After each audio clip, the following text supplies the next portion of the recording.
according to Albert Mahrabain, really, when we communicate, the actual words that we say, it's between 7 to 10%. So the actual words that we are using and we are saying counts for very little in the whole of our ability to be able to communicate with one another. So what does actually body language mean?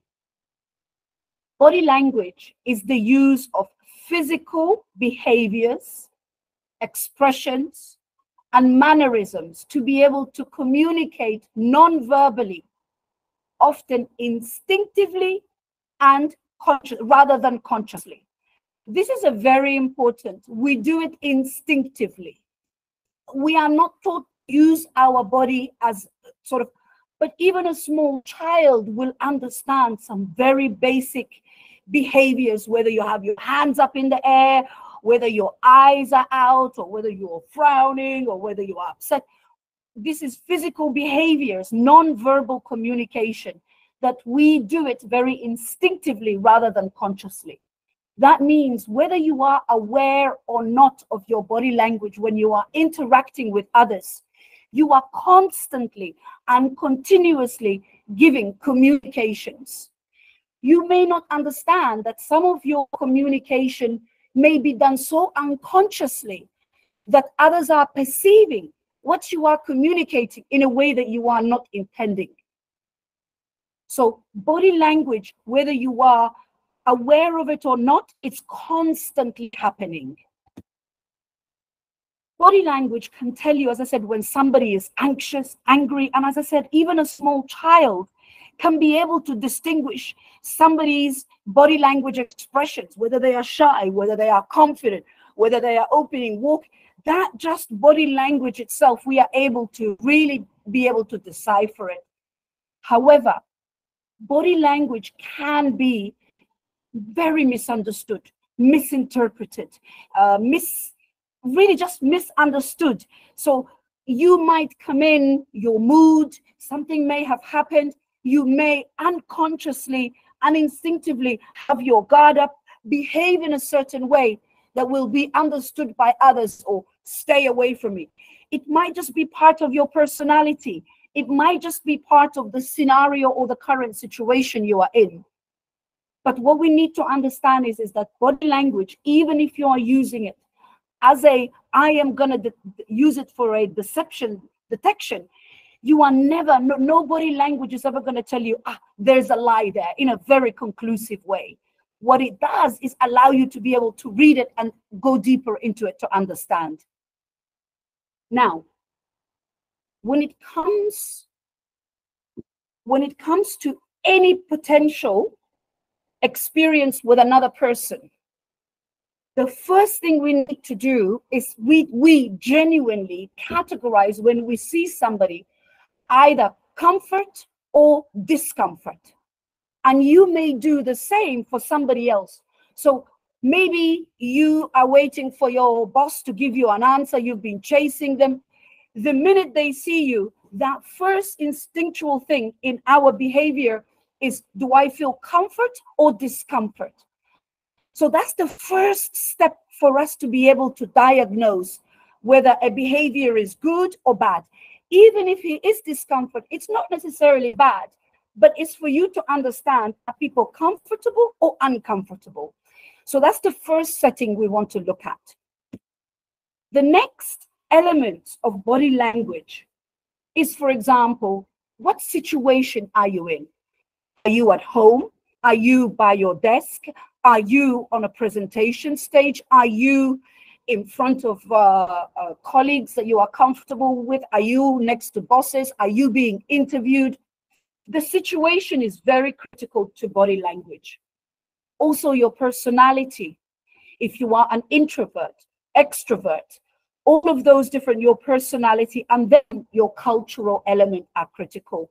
So if I take, I don't know, a Maasai woman who's lived most of her time in the rural areas, for the first time she's coming in, she has a baseline behavior that she has learned in her own cultural setting.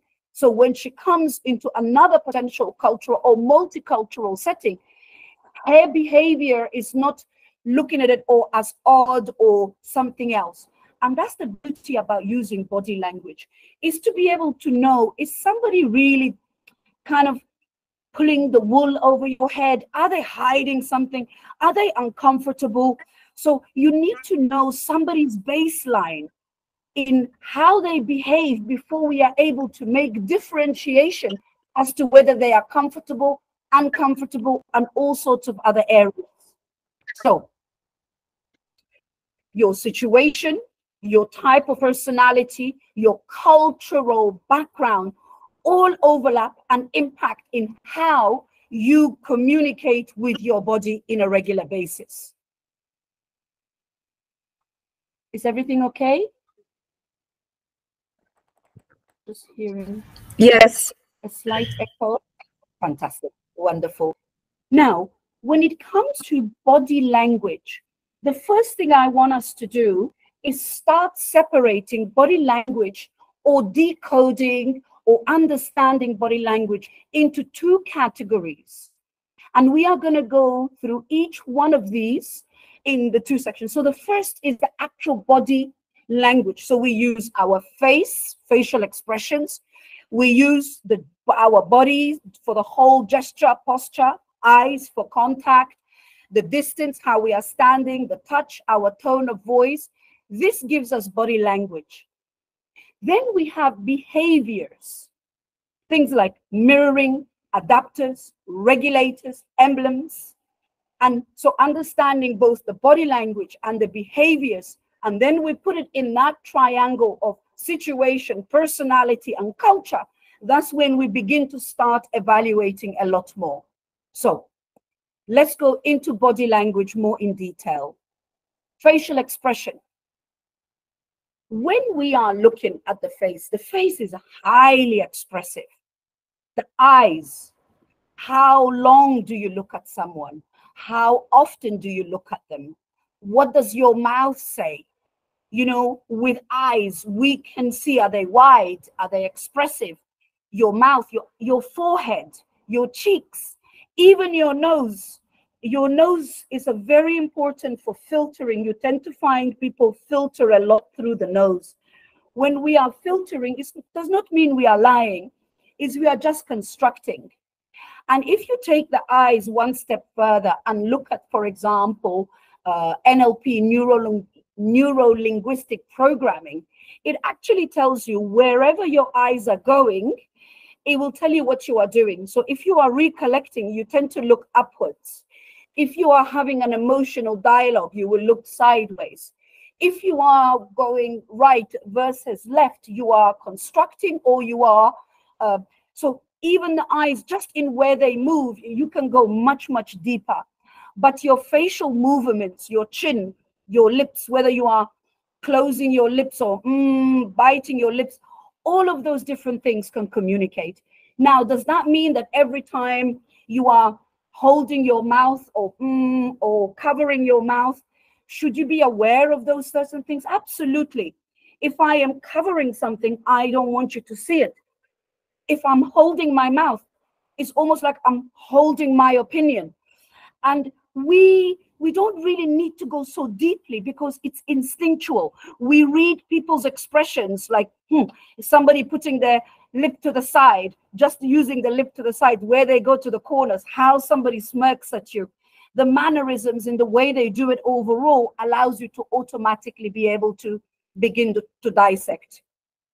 Gestures, postures, hands, arms. I mean, we know I am a big user of arms. So, for example, when we are interviewing, you see, you have your back brain, which is your pituitary brain, or your mammalian brain, or your instinct brain.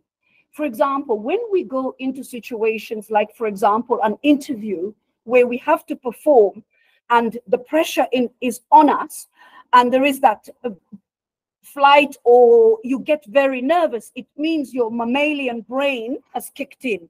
So when your mammalian brain, or when you feel under threat or feel very nervous, you cannot control both your body as well as your mind.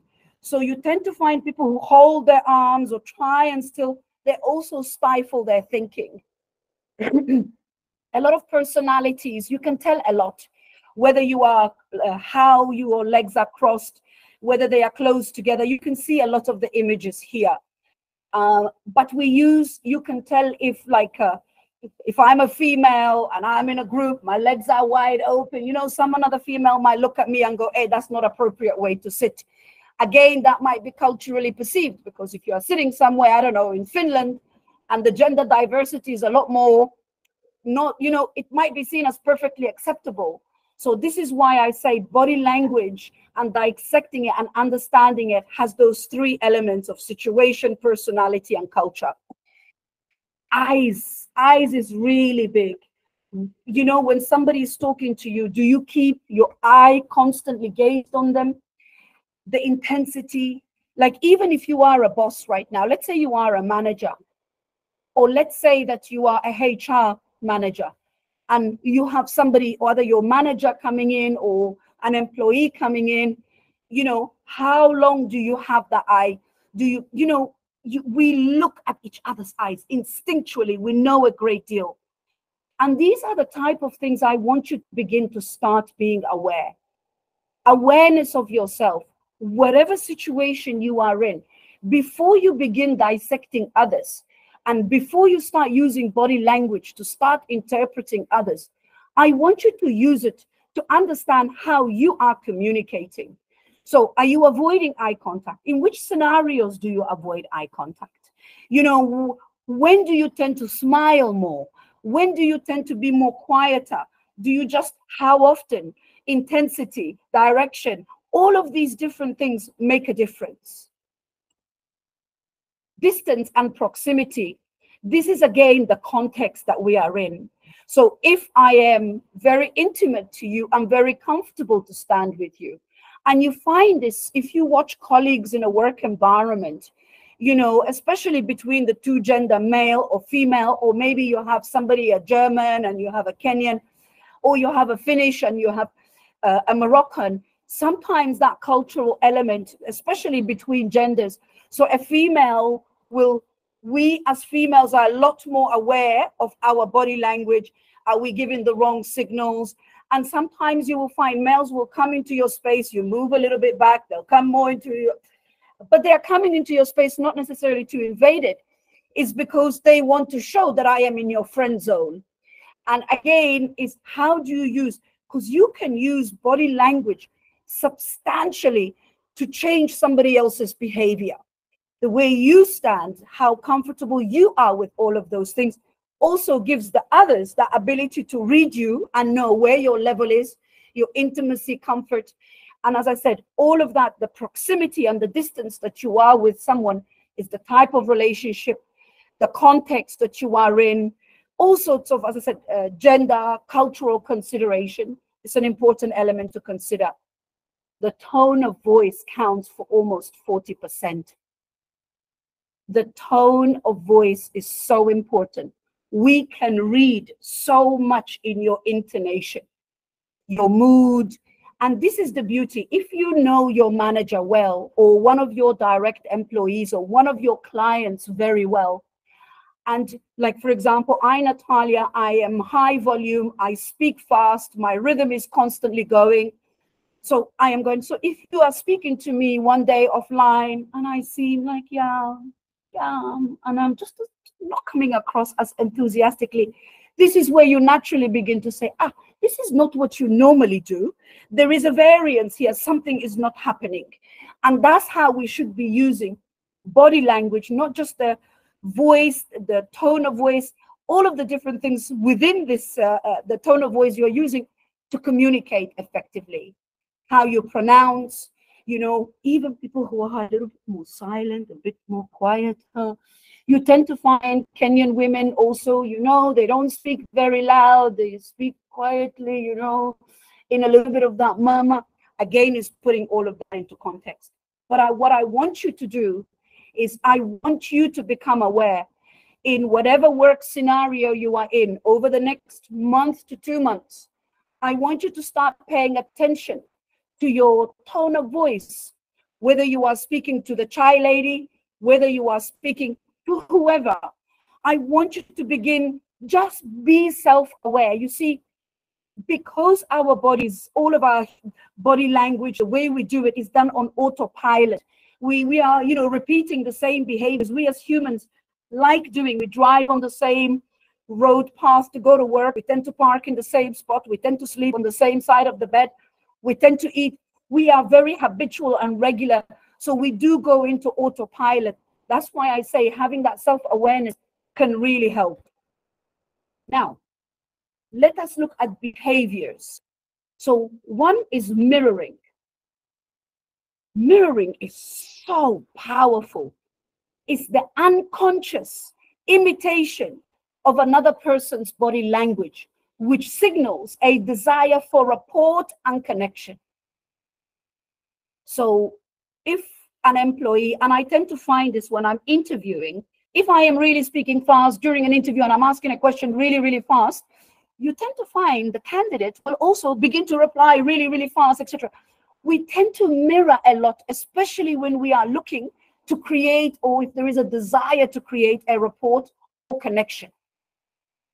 If I'm standing with my arms out and your boss is standing with your arms out, you watch, you'll see people around you will start doing that. And this is the beauty about mirroring, that you can use to your own advantage. What behaviors would you like mirrored? So let's say you are a sales director and it's end of quarter, and you know it's end of year. We are in the last 3 days. Everybody is stressed. If you want to be, what behaviors would you like them to mirror? So let's say you just take a deep breath in front of the right and you go, oof. You've now relaxed. That is a very clear, I've breathed out, relax. What does it do to around those people around us? Oof. We really do tend to mirror facial expressions. That's why when you look at couples who've been together 40, 50, 60 years, they will have developed very similar facial features because they're constantly mirroring each other. When you look at a child, they take the smile either of their mother or their father.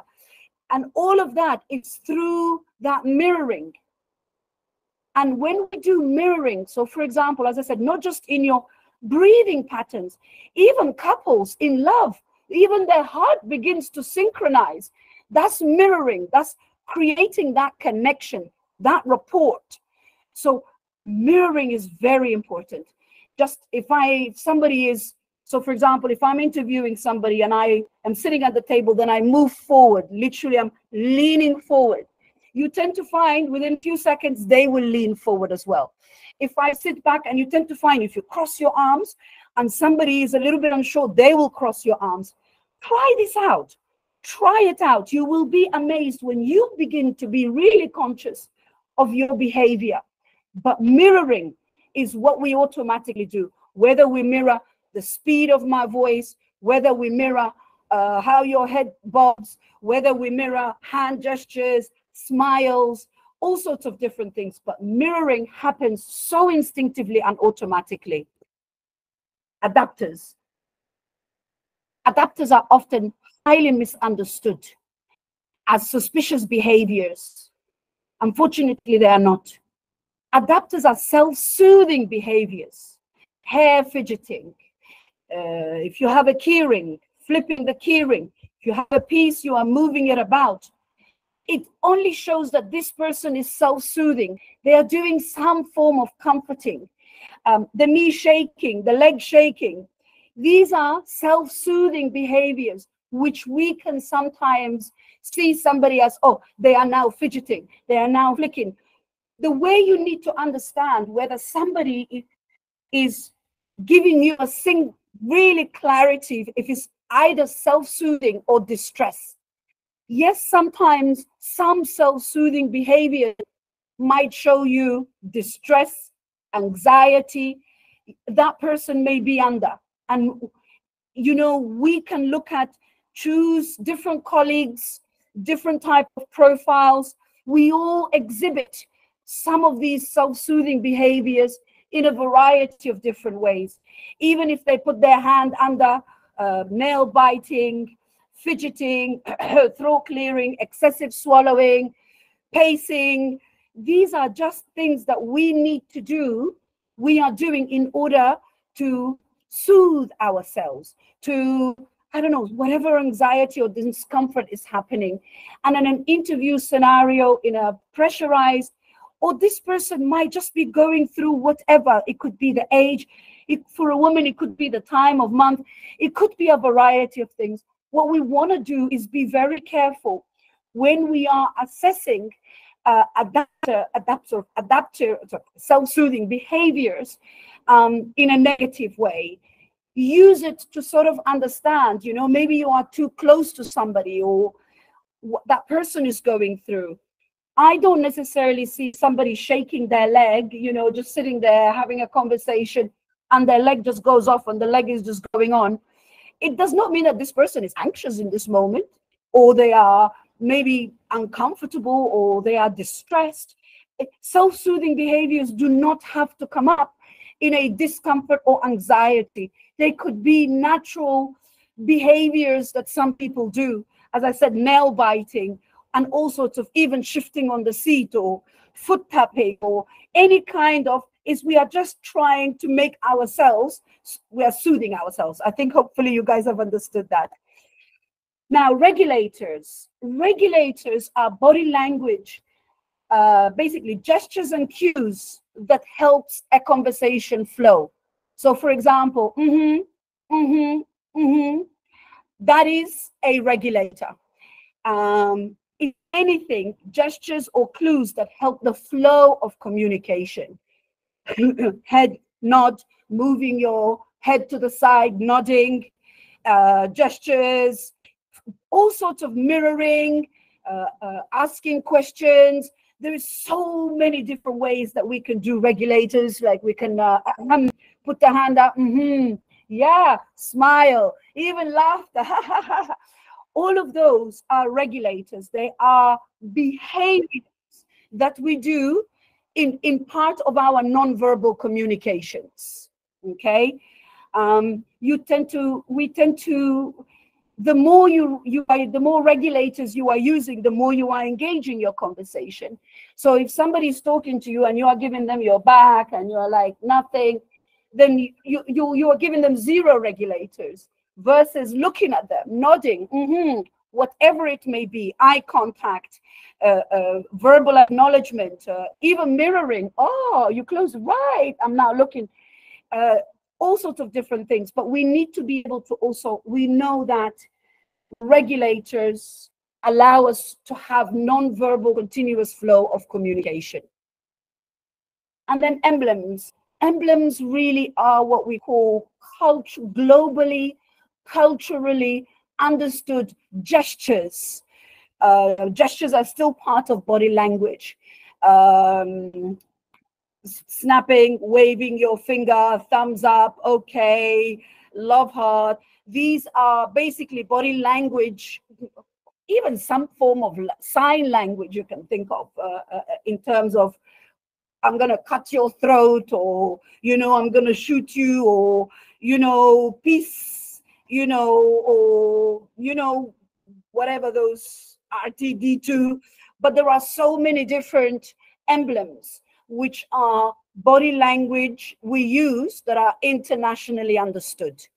Okay. I'm aware of time. Thumbs up. So now, let's now come back into your work context. How are you currently being perceived by your manager? 360 degree, your managers above you, those on the same side of you, those below you, people internally, people externally. And again, this is all with your body language. So what does personal branding actually mean? Personal branding is an ongoing process, meaning it has no beginning or end, whether you are conscious of it, intentional, unconscious, whether it's happening instinctively, it's constantly happening. And of establishing a prescribed image or impression in the mind of others. Essentially, your brand is, what do other people think of you? What is other people's opinion of you? So the first homework I would like to ask you all is, over the next 1 month, I would like you to choose 10 people within your company. Say that you are doing a personal development program or whatever, and ask them, can you describe me in 5 words? And let me give you a context. I want you to think of one work colleague that you work with regularly, or maybe you eat lunch with. Choose one person. Imagine that person is standing right next to me, and I'm asking that person to describe you in 5 words. What words would that person use to describe you? So I want you to ask them. Some people might describe behaviors. What is it that you are looking for? You, of course, be careful who you ask. What things can I improve? So, for example, I, Natalia, I am given you are high energy, passionate, articulate, knowledgeable. And right now I'm doing careers. Let's say tomorrow I decide to open a marketing agency. I, Natalia, I am still going to be described as high energy, articulate, passionate. And that's the importance of really creating the brand in the mind of others. Be careful on taking other people's opinions of you. Other people's opinions of you is, I'm asking you to just do an audit. An audit so you begin to be aware of what behavior are you doing on a regular and consistent basis for other people to start giving you this keyword. And so try and begin to do some of this auditing. Now, in order to be able to manage our brand, our perception within a work environment, the first and most important is for us to become self-aware. Try, as I said, we go onto autopilot. We operate in a lot of parts of our area on autopilots. So I want you to start becoming self-aware when you are in meetings, groups, telephone, virtual meetings, in front of clients. Just start paying attention. You know, how are you behaving? What does your voice sound like? How often are you making eye contact? What is it you want that person to do for you? So the first step of managing your own brand, your own perception of what others think of you, is to really begin to do the self-awareness. Look at yourself objectively. And when we are doing self-awareness, please be aware that we have internal self-awareness and external self-awareness. When I am having an internal self-awareness discussion is things like, did they really see what I was trying to do? Perhaps they didn't fully understand what they're doing. I'm having an internal dialogue versus external, still internal self-awareness is, I wonder, what impression did I give them when I behaved like that? I wonder, what did they think when I said this? Or when external self-reflection is stopping to think, how are others perceiving me? How are others absorbing me? We tend to sit more into our internal self-awareness, having that internal dialogue with ourselves. Oh, I didn't like her. Did she like me? I wonder. Well, I don't care what. This is internal. I want you to stop and think, what did I make that person think, feel, perceive, understand? This is called that external self-awareness, being more aware of your action and how potentially it could, and monitoring your external interactions. Try and look, really monitor your self-talk. Try and be aware of that. Now, the only way you can build your brand is also, number 2, is through authenticity. If you are an introvert and you try and be an extrovert, if you try to be who you are not, people will spot that instantly. The only way to be authentic is to do everything through my experience, my story, my view, my opinion, my take, anytime, whatever story you are telling, however you are looking to do that, to be authentic, it starts with my story. Now, when I ask you, for example, to describe, I don't know, Caroline Motoko or Julie Kichuru, like for Caroline, we get big keywords like she stands for women. For Julie Kichuru, we get resilience. You see, sometimes when we share our story and some parts of vulnerability, and you need to be careful how much vulnerability, but when we know your story, even the bad and the good side of it all, we begin to trust you, know you, we begin to relate to you, you become more real, you become more authentic. So that's the importance of storytelling. And remember, you cannot control what others think, but you are your own storyteller. So when you are building your authenticity, you need to do it strategically. You want it, who in your company, who are the decision makers in your company? So for example, let me give you an example. So in my last job, which was a while back at Oracle, I had both my line of business, so my manager and their managers, I had my colleagues, and then I had all my clients. I had to ensure that I built enough strategic relationships.